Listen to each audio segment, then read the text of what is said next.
Muy buenos días para todos. Me corresponde compartir con ustedes una presentación relacionada con el trabajo de las unidades de vigilancia y control, prevención de zoonosis en municipios de gran tamaño. Vamos a hacer alusión a la ciudad de Bogotá, capital de la República de Colombia. Vamos a iniciar nuestra presentación recordándoles el concepto de zoonosis para poder abordar lo que queremos hacer en la presentación. Reciben el nombre de zoonosis aquellas enfermedades infecciosas cuyos agentes etiológicos se transmiten por vías naturales entre animales vertebrados y el hombre. De acuerdo con el origen, nosotros clasificamos presumiblemente en saprozoonosis, antropozoonosis y zooantroponosis. Realmente lo que nos interesa a nosotros es de acuerdo al tipo de lo que sigue el agente infeccioso, ¿sí? Y de acuerdo con ello nosotros tenemos, por lo tanto, zoonosis directas, zoonosis cíclicas, metazoonosis y saprozoonosis. Las zoonosis directas, en estas el contagio se produce por un contacto directo o a través de objetos contaminados, sin que tenga lugar una multiplicación significativa de ese agente causal durante el proceso de transmisión, y es el ejemplo clásico de la rabia o lo que podía suceder con brucelosis, por ejemplo. De igual manera tenemos zoonosis cíclicas, y esas son las cuales el contagio se realiza necesariamente entre dos o varios hospedadores invertebrados y sin que exista un vector vertebrado. Ejemplo clásico de esto es lo de la equinococosis. Tenemos también las metazoonosis, que son aquellas en las cuales el contagio tiene lugar a través de vectores invertebrados en los que el agente se desarrolla durante un periodo de prepatencia, y como por ejemplo tenemos la peste, en el cual intervienen las pulgas de las ratas, y aquí también tenemos las enfermedades transmitidas por vectores, de las cuales vamos a hablar más adelante, caso como las encefalitis.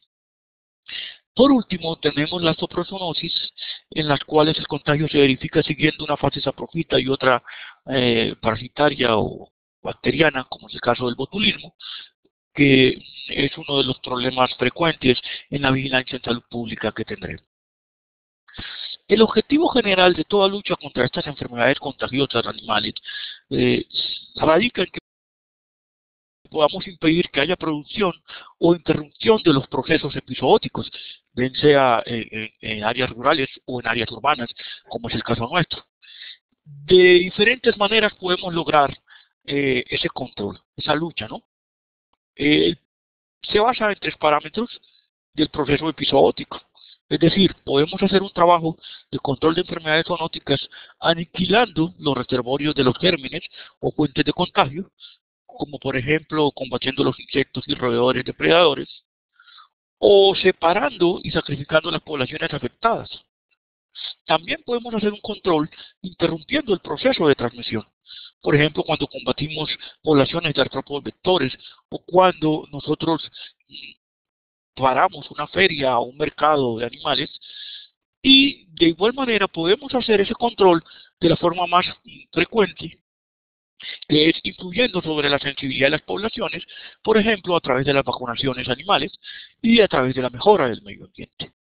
De acuerdo con lo que nosotros tengamos allí, de acuerdo con la peligrosidad, con la prevalencia de esa enfermedad, con la incidencia, con las características específicas de cada una de ellas, de cada una de estas enfermedades contagiosas animal, la estrategia a seguir para prevenir y controlar o combatir estas difiere.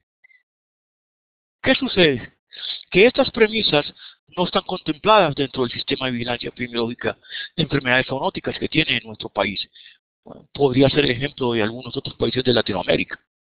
Es más, ante el acecho al que nos podemos ver sometidos, porque pueden llegar nuevas enfermedades que no sean objeto de vigilancia dentro de los programas regulares, deben ponerse en práctica varias estrategias que permitan evitar llegada de nuevas zoonosis al país o la reemergencia de algunas que se consideren hoy controladas.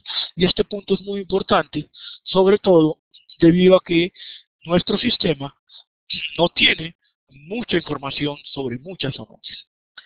En este sentido, nosotros empezamos a pensar en que tendríamos que salir de las zoonosis tradicionales, que las vamos a ver en una transparencia a continuación, y acogimos, basados en el Reglamento Sanitario Internacional, que es una figura firmada por nuestro país, es un acuerdo jurídicamente vinculante que implica que nosotros tenemos obligación de vigilar cualquier tipo de evento de salud pública que pueda constituirse en un problema de interés internacional.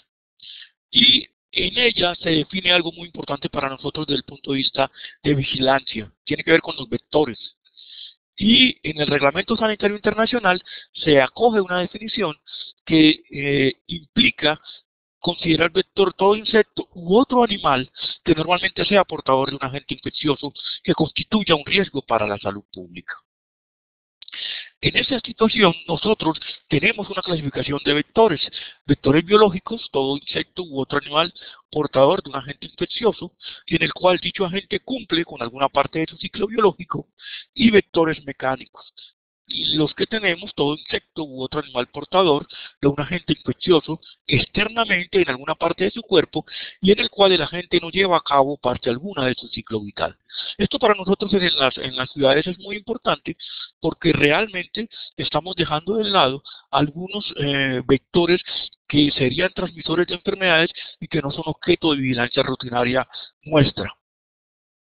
Teniendo en cuenta esto, hicimos una revisión taxonómica y siempre cuando nosotros hablamos de vectores, hablamos de solamente los artrópodos, básicamente de insectos. Y en esos insectos solo hablamos de insectos voladores. Entonces, es importante recordar que tenemos otros vectores que pueden estar transmitiendo enfermedades en nuestras ciudades y para nosotros son desconocidos o realmente no tienen ningún tipo de implicación.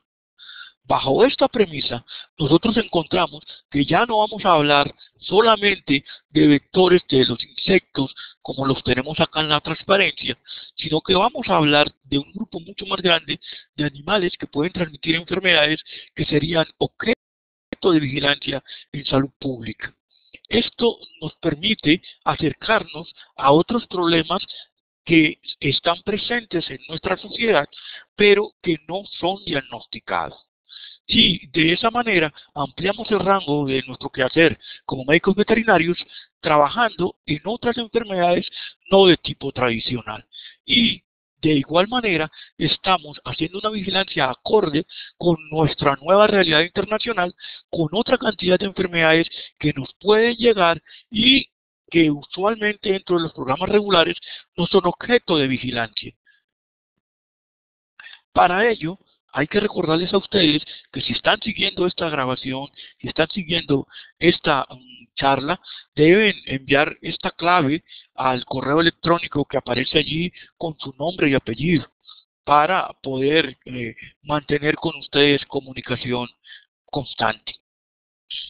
Retomando lo que estábamos hablando, ya habíamos dicho que las zoonosis eran enfermedades transmisibles de los animales al hombre, que teníamos diferentes tipos de zoonosis, directas, indirectas, metazoonosis, saprozoonosis, y en esta transparencia podemos observar cómo la gran mayoría de las zoonosis que están allí son las tradicionales: brucelosis, cisticercosis, clostridiosis, encefalitis equina, fiebre amarilla, hidatidosis, leishmaniosis, leptospirosis, rabia, sarna, toxoplasmosis, triquiniasis, tuberculosis animal y tripanosomiasis. En el marco de lo que nosotros tenemos en una gran ciudad, hay algunas enfermedades que serían transmitidas a través de grandes animales por el consumo de estos o en la vigilancia que haya en mataderos. Esta es una parte que es muy importante tener en cuenta, sobre todo por la trazabilidad que tendríamos hacia los animales. El sistema de vigilancia tradicional no te da esa trazabilidad, por lo menos en algunos países de América. Esto hace que sea necesario abrirnos en un sistema de vigilancia nuevo que permita poder compartir la información desde el momento en que se está produciendo el animal, en todo el proceso que se hace en los hatos, en los lugares donde se crían los animales, hasta cuando llegan al matadero y van a ser dispuestos luego al consumo humano para que a través de las diferentes redes de distribución, las personas que hacemos vigilancia sanitaria estemos pendientes y podamos saber en determinado momento de dónde procede esa pieza animal y si ha habido algún tipo de control sobre la misma. ¿Qué hicimos? Teniendo en cuenta lo que hemos visto, decidimos empezar unas acciones para abordar nuevas zoonosis. Y lo primero que tendríamos que hacer en una ciudad grande como la nuestra es replantear la vigilancia de la zoonosis. En este momento, nosotros hemos decidido ampliar la vigilancia hacia otras enfermedades que no están incluidas en el programa nacional. Usualmente, nuestro programa nacional tiene información sobre rabia, pero en el ejemplo que colocamos, nosotros tenemos la leishmaniasis como una zoonosis, pero más sin embargo, nadie piensa que la leishmaniasis es una zoonosis. Y no hay ningún tipo de información de leishmaniasis, por ejemplo, en equinos, que son la primera barrera que tienen las personas que son casos de leishmania, puesto que estos casos se presentan en áreas rurales, lugares en los cuales las personas están haciendo alguna explotación de tipo maderero o están trabajando en minería y deben ingresar con un animal adentro, en la selva, y por lo tanto el animal es el primero que viene infectado. Pero dentro del sistema de vigilancia nuestra, cuando se habla de leishmaniasis nunca se habla como zoonosis. Y cuando se habla del otro tipo de leishmania, porque aquí hablamos de leishmaniasis visceral, de leishmaniasis cutánea, por lo general los casos que tenemos son de leishmaniasis cutánea. Los casos de leishmaniasis visceral están asociados por lo general a caninos y los lugares en los cuales se presenta son muy concentrados porque tienen una característica geográfica específica, una característica geográfica determinada de un clima de selva tropical seco. Entonces se restringe hacia un lado. Pero no pensamos en la posibilidad que tenemos de hacer caso, estamos hablando de leishmaniasis, por contacto con cualquier otra especie animal. Y más sin embargo, la información que tiene el sistema de vigilancia sobre leishmaniasis no lo ubica como una zoonosis. Habla de una enfermedad transmitida por vector, pero no se ubica como zoonosis. Por lo tanto, nosotros tenemos que replantear la vigilancia de la zoonosis, viendo lo que tiene el programa nacional, pero un aspecto muy importante es nuestra realidad local. Muchas veces la realidad nacional no liga, no tiene ningún tipo de nexo con tu realidad local. Y si bien se responde a compromisos internacionales, porque es lo que nosotros debemos vigilar y tenemos cierto compromiso, la realidad local es diferente. Entonces, aquí en esta ciudad, nosotros decidimos que teníamos que replantear la vigilancia de estas zoonosis, no hacer solo lo que está puesto en el nivel nacional y acorde solo con el protocolo, sino empezar a mirar la realidad local. Y la realidad local nos decía que teníamos otras situaciones que nos hacen pensar que no es solo la rabia nuestro compromiso y que no solo sería eso lo que iría a afectar a la población. Seguidamente se decide comenzar a investigar otras zoonosis. Para poder tener el sistema de vigilancia necesitamos demostrar que las zoonosis están. Y si bien los médicos veterinarios somos conscientes de que estas enfermedades se presentan, la población en general no. Y los tomadores de decisiones para inyectarle dinero a un sistema de vigilancia necesitan ver resultados. En ese sentido, ¿qué se hace? Dar comienzo a investigación de otras zoonosis, como el caso de brucelosis en caninos, que es un problema serio de salud pública aquí en la ciudad. Porque nosotros estamos hablando siempre de brucela, pero estamos pensando brucela en grandes animales. Y resulta que en mi lugar de residencia yo no convivo con vacas, ¿sí? Yo convivo con perros, es lo que tengo a mi lado. Y esa es la manera en la cual yo puedo adquirir la brucela a través de un canino. Entonces empezamos haciendo estudios de vigilancia, estudios de investigación para determinar prevalencias de brucelosis en caninos y en humanos. De igual manera, de leptospirosis en caninos y en humanos. De igual manera empezamos a trabajar toxoplasmosis, que está puesta en los sistemas de vigilancia como una enfermedad específica para un sexo, básicamente para las mujeres, teniendo en cuenta la posibilidad de transmisión de toxoplasmosis congénita. Pero nosotros tendríamos acceso a muchas fuentes de contaminación con toxoplasma por el consumo de alimentos. Y ese consumo no tiene nada que ver con el género de la persona, de si es un hombre o si es mujer. Y de igual manera sería un riesgo. Eso sería muy importante también en el momento de trabajar. Seguidamente nosotros empezamos a buscar qué había habido en la ciudad notificado y encontramos que desde 1946 teníamos reportes de riqueciosis en la ciudad y de un momento a otro se culminaron, no aparecieron. Decidimos, tenemos que empezar a trabajar en riqueciosis, tenemos que buscar en enfermedades transmitidas por vectores de acuerdo con la definición que ya nos da el Reglamento Sanitario Internacional y que nos amplía el panorama. Entonces empezamos a buscar trabajar en otros vectores, como ejemplo ácaros, que son asociados a enfermedad respiratoria en los niños, y es un tema realmente que está inexplorado, pero que hace parte de nuestra realidad diaria. Lo que sucede con piojos y con pulgas, asociados a que desde hace más de 6 años está puesto en el sistema de vigilancia la notificación de tipos epidémicos y tipos endémicos, pero no tenemos ningún caso. Y resulta que en la ciudad tenemos personas con piojos, tenemos perros con pulgas, pero más sin embargo no hay ningún tipo de relación directa para nosotros asociar la presencia de estos vectores a la presentación de enfermedades. Entonces, en ese marco también te ingresa para nosotros la investigación de zoonosis asociadas a esos vectores nuevos para nosotros. Teníamos necesidad de buscar un aval, de buscar una voz externa, en el sentido de poder invocar a la academia para que pudiera hacerse un link, porque este trabajo de investigación de zoonosis y de trabajar zoonosis en grandes ciudades involucra un aspecto que se llama extensión, que no está puesto en algunas universidades. Es decir, el conocimiento que tienen el personal que elabora en las universidades, el conocimiento que se puede transmitir a través de los estudiantes de últimos años, llegando y haciendo extensión de ese conocimiento a la población, es un punto muy importante. ¿Qué hicimos? Empezamos a desarrollar una unidad de entomología. Esto a partir del año 2006, tras proponer una investigación que denominamos una asistencia técnico-científica para evaluar la situación de infestación por unos mosquitos en la cuenca del río aquí en la ciudad. Eso nos permitió poder determinar cuáles eran esos mosquitos. Encontramos que teníamos un mosquito que se denomina Culex quinquefasciatus. Ese mosquito es transmisor del virus del Nilo Occidental, es transmisor de la encefalitis equina y de otras encefalitis. Para nosotros ese hallazgo es muy importante debido a que en nuestra ciudad la población equina no es vacunada contra encefalitis y no es vacunada debido a que se dice que no hay presencia del virus, pero más sin embargo tenemos el vector. Para que yo tenga enfermedades transmitidas por vectores debo tener el vector, una persona enferma y población susceptible. Y en Bogotá tenemos dos situaciones. Tenemos vector transmisor y tenemos población susceptible. Y nosotros no tenemos una clara vigilancia ni somos responsables de la vigilancia de los animales que llegan, de los equinos que llegan de otras ciudades. Llegan de otras ciudades se supone que están vacunados, pero los que nacen aquí y tienen contacto y toda la información del control vectorial de la parte entomológica nos habría un boquete gigante. Nos habría la necesidad de pensar en que aquí debemos trabajar la parte de entomología y debiéramos hacer un control del vector, por lo menos saber y empezar a trabajar. Esto se dio de la mano de un problema que hay en el relleno sanitario de la ciudad.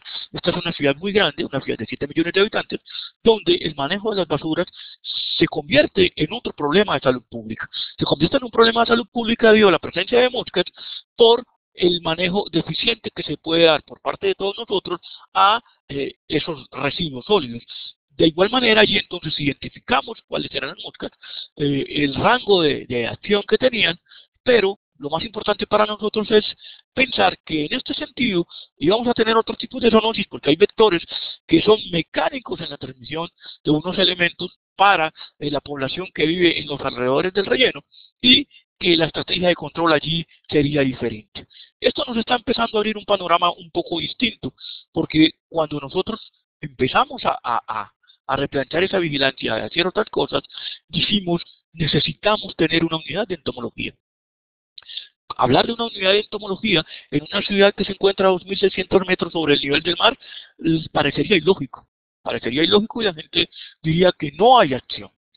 Pero resulta que ya tenemos el antecedente de informaciones de 1946 que nos indican presencia de riquezas en la ciudad a través de piojos y pulgas, y en el 2006 nosotros demostramos que tenemos un vector para encefalitis equina venezolana.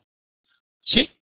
Esta situación hace que nosotros pensemos en romper un paradigma sobre enfermedades transmitidas por vectores. ¿Qué significa esto? Que en una ciudad como Bogotá tenemos un nuevo concepto de la mano del Reglamento Sanitario Internacional que nos dice que vectores no son solo las enfermedades que están siendo transmitidas por insectos voladores, básicamente de géneros Aedes, Anopheles, eh, Anopheles albopitus, Aedes o Luxomias, ¿sí? Para el caso de ellos. Tendríamos culicoides que son muy importantes para nosotros. Entonces, bajo esa premisa, empezamos a hacer un trabajo de vigilancia diferente. ¿En qué consiste? En que nosotros tenemos que, desde el punto de vista de salud animal, pensar en que hay unos vectores que son transmisores, tenemos una población susceptible, pero no hemos descrito ningún tipo de característica. Eso nos pone de manifiesto la necesidad de investigar y de colocar en el concierto de lo que tendríamos que trabajar como médicos veterinarios el conocimiento de vectores. ¿Sí? Porque si bien nosotros hacemos algunas actividades, al parecer no estamos siendo consecuentes con lo que sucede. Ejemplo, nosotros hacemos vacunación contra leptospirosis, se hace a través de todos los consultorios de práctica privada, pero más sin embargo no pensamos en que existe leptospirosis. O sea, cuando nos hablan de leptospirosis en humanos, decimos hay otra cosa, decimos no es lo que está pasando, decimos hay otra situación. ¿Sí? De la misma manera, cuando hablamos de vectores, decimos, oye, pero si tenemos pulgas, si tenemos piojos, si tenemos animales pulgosos, si tenemos algunas personas que presentan alguna sintomatología compatible, ¿por qué razón no hay vigilancia de ese evento? Porque no lo habíamos demostrado. Entonces, de allí comienza la fase de establecer la unidad de entomología y empezar a involucrar al médico veterinario, que usualmente dentro de su programa de estudios no habla de vectores, o sea, no los conoce, a que los empezara a conocer. Y establecemos una primera caracterización de la ciudad y empezamos a utilizar los animales que son recoleccidos en los operativos de recolección canina que tenemos en la ciudad a través de los hospitales, y esos son el insumo para obtener piojos y pulgas. Y encontramos y ya empezamos a tener una caracterización poco a poco de la ciudad y a decir, estos animales que están en la vía pública, si tienen, ¿cuál es la posibilidad de que tengan los que están en las casas? Es perfectamente posible. Entonces empezamos ya a demostrar que tenemos ciertos vectores en la ciudad que nos indicarían que tendríamos otro problema y que necesitamos primero demostrarle para luego llevarle al médico humano la información y decirle que cuando él tenga un caso de algún paciente con algún tipo de patología que pueda ser compatible con las enfermedades objeto de vigilancia nueva que tenemos, tenga en cuenta eso y piense en un diagnóstico y piense que esta persona lo puede tener. Ese establecimiento de la unidad de entomología es un marco fundamental para lo que se había pensado, que era establecer un sistema de vigilancia de nueva zoonosis. Es decir, en ese marco de todas las acciones que hemos venido desarrollando, inicialmente investigar zoonosis diferentes al programa de rabia, que es el único programa nacional que existe realmente, trabajar brucela, trabajar toctoplasma, leptospira, trabajar todas estas nuevas enfermedades transmitidas por vectores que para la ciudad son fundamental, tener como insumo la presencia de un vector de encefalitis, tener una situación todavía aún más agravante, y es que no hay una vigilancia para aves migratorias. Esa vigilancia para aves migratorias hace que seamos vulnerables a cualquier tipo de evento. Ejemplo, influenza aviar. Todo lo que sucedió el año pasado con la parte de influenza, cuando se preparó todo el mundo para la pandemia, se preparó para la pandemia de influenza aviar. Resultó influenza H1N1. Pero resulta que esas aves que pasan por nuestros países, ¿sí? Si no tenemos una vigilancia y monitoreo, puede ser el inicio de tener eventos de los cuales no habíamos tenido. Y esa vigilancia hace que haya necesidad de compartir la parte ambiental, la vigilancia de fuentes, en las cuales podemos tener algún tipo de aves que llegue y que sean portadoras de algunos eventos de carácter zoonótico como interesantes para nosotros. Y que nos abren los ojos sobre la necesidad de vigilar otro tipo de aspectos que usualmente como veterinarios no tenemos en cuenta. Ese es un aspecto muy importante. Entonces, vamos a establecer un sistema de vigilancia de nueva zoonosis. A partir de lo que tenemos, cuando ingresa el nuevo plan de gobierno del gobierno local, se incluye dentro del plan de gobierno que debe tener un objetivo en el plan de gobierno, tener el sistema de vigilancia. Por lo tanto, las acciones no son solo derivadas del punto de vista de salud pública, sino que implican que haya una corresponsabilidad del gobierno local, porque el problema es de todos y sin los recursos que puede aportar el gobierno local es imposible que hagamos vigilancia. Es imposible, o sea, no es posible hacer vigilancia. Por lo tanto, decidimos colocarlo allí y eso es un paso importante dentro de la vigilancia, que sea una actividad de gobierno porque requiere recursos.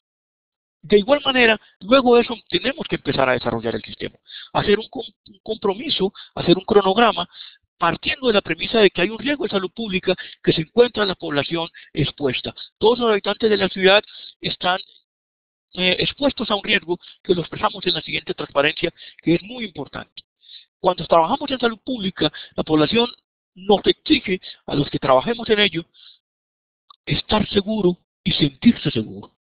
Y esta es una parte muy importante dentro del trabajo de vigilancia en salud pública porque nosotros estamos seguros de que tenemos una zoonosis. El cuento o la situación es hasta qué punto realmente nos sentimos seguros, hasta qué punto percibimos el riesgo. O sea, con zoonosis la gente no percibe el riesgo, comenzando desde los mismos profesionales. Los mismos profesionales de la medicina veterinaria a veces no percibimos el riesgo. Decimos, esto no me va a ocurrir, esto no me va a pasar a mí, esto ocurre en otra situación. Pero cuando usted pregunta en la práctica privada, ¿cuántos de nuestros colegas utilizan guantes? ¿Qué elementos de desinfección utilizan? ¿Sí? Cuando vamos más allá y decimos, hacemos vacunaciones masivas de grandes animales contra brucela y utilizamos bacterias vivas que enterramos y decimos, no, no hay ningún riesgo.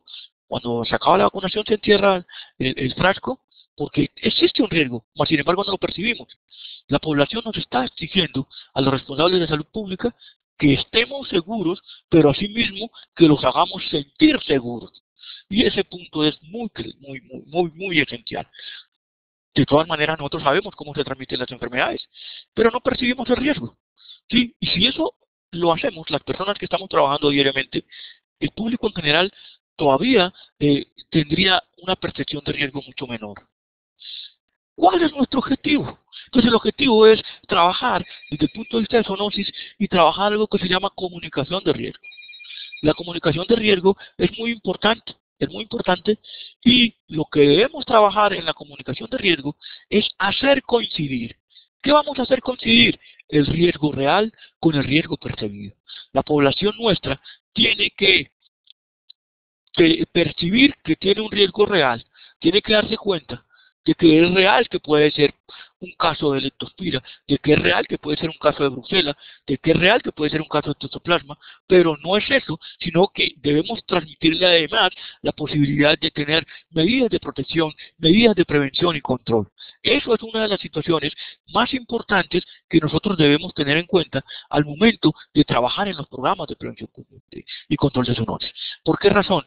Porque es real que estamos a riesgo, porque tenemos una población animal grande, porque tenemos muchos animales que no tienen acceso al control médico veterinario, porque tenemos una población de animales callejeros, porque tenemos una población de animales que ingresan y salen de la ciudad sobre las cuales a veces no tenemos ningún tipo de control. Entonces es muy importante para nosotros, dentro de la comunicación de riesgo, dentro de lo que nosotros tenemos que decirle a la población, decirle que hay un riesgo real en la ciudad de tener enfermedades zoonóticas, ¿sí? De que decirle a una persona que vive en un edificio de 20 pisos que es posible que él sea un caso de leptospirosis, que eso no se da en lugares apartados, y que no es posible hacerlo, que no es posible hacer caso omiso a ello, ¿sí? Entonces es importante que nosotros empecemos a darnos cuenta de que existe un riesgo real y que esa percepción tiene que aumentar, pero esa percepción tiene que aumentar no para generar pánico ni para hacer una situación de desastre, sino por el contrario, para tomar las medidas de prevención, para hacer las actividades de control que sean indicadas y que nos permitan trabajar en una ciudad grande con un riesgo real cierta situación. Entonces, En ese orden de ideas, nosotros tenemos que tener mucha información, tenemos que partir de bases sólidas para decir cómo hacemos vigilancia de zoonosis aquí. ¿Qué propusimos y qué desarrollamos? Un estudio de priorización de zoonosis, que con base en un modelo probado en otros países, probado en Europa, ¿sí? Nosotros hicimos un estudio de priorización para la ciudad. Buscamos expertos, médicos, médicos veterinarios, personal que trabaja en consulta, personal que trabaja en expendios de carne o que trabaja en expendios donde se trabaja con mascotas, es decir, un público bien heterogéneo con el propósito de medir cuál es el conocimiento y luego con la población experta poder priorizar y decir cuántos casos de unos determinados eventos se habían visto y cuáles realmente nosotros tendríamos en la ciudad. Es importante priorizar porque como no tenemos recursos para abordar todas las zoonosis, debemos buscar las de mayor impacto, las de mayor prevalencia o incidencia, o las que de acuerdo con una definición clara, técnica, sean susceptibles de tener en la ciudad y podamos evidenciar. Luego de tener el estudio de priorización, nosotros pasamos a lo más importante, que es diseñar el sistema de vigilancia de otras zoonosis, porque nosotros estamos haciendo vigilancia de rabia, básicamente. Sí, se comenzó algo de leptospirosis, pero hay unas dificultades, sobre todo debido a los diagnósticos, que es el problema más grande que tenemos cuando vamos a diseñar sistemas de vigilancia de otras zoonosis. Los diagnósticos de las enfermedades zoonóticas no están al alcance de toda la población. Y si nosotros queremos masificar o queremos que haya esa oportunidad de tener diagnósticos, de hacer vigilancia y control, debemos brindar la facilidad de que a través de los gobiernos locales, o sea, de las oficinas de salud pública local, de las universidades, de organizaciones no gubernamentales, puedan tener acceso a la facilidad de tratamiento. Esto significa que si nosotros sospechamos de un evento, tendríamos la oportunidad de poder decirle a esa persona en qué lugar puede realizarse el diagnóstico y que no sea algo costoso, porque de lo contrario seguiremos teniendo presunciones. Por lo tanto, entonces pensamos en que había que diseñar el sistema partiendo de el estudio de priorización y teniendo en cuenta las investigaciones que habíamos desarrollado y además lo que habíamos evidenciado a través del trabajo con la Universidad Nacional en la priorización, sobre todo de mosquitos. Esto no puede ser un trabajo unilateral, sino tendríamos que revisar al mismo tiempo otros sistemas de vigilancia que operan en otras instituciones en otros países de Latinoamérica. Y por último, tendríamos la implementación del sistema. Esa implementación del sistema, que esperamos el año entrante poder comenzar, implica que nosotros paso a paso empecemos a dar a conocer la situación que tiene la ciudad, ya que poco a poco se ha puesto en el dominio público y se ha dado la concesión de que tenemos un riesgo pero que podemos controlar, con el propósito de que lentamente las instituciones que prestan servicios de salud se den cuenta que en la ciudad es posible que tengamos estos eventos, pero asimismo que es posible implementar medidas de prevención, implementar medidas de control y poder evitar que cada vez más personas de nuestra ciudad puedan constituirse en un caso de todas estas enfermedades zoonóticas. Muchas gracias por la atención prestada a través del correo electrónico y a través de este medio virtual de comunicación del Illuminate. Podré estar en contacto con ustedes, dispuesto a compartir más de todo lo que hemos trabajado en esta ciudad frente a nuevas zoonosis y con el propósito de aprender de cada una de las personas que se acerquen al curso, puesto que son un potencial nuevo para nosotros, un potencial nuevo de ideas y de cosas que podremos desarrollar. Muchísimas gracias y nos vemos en una próxima oportunidad.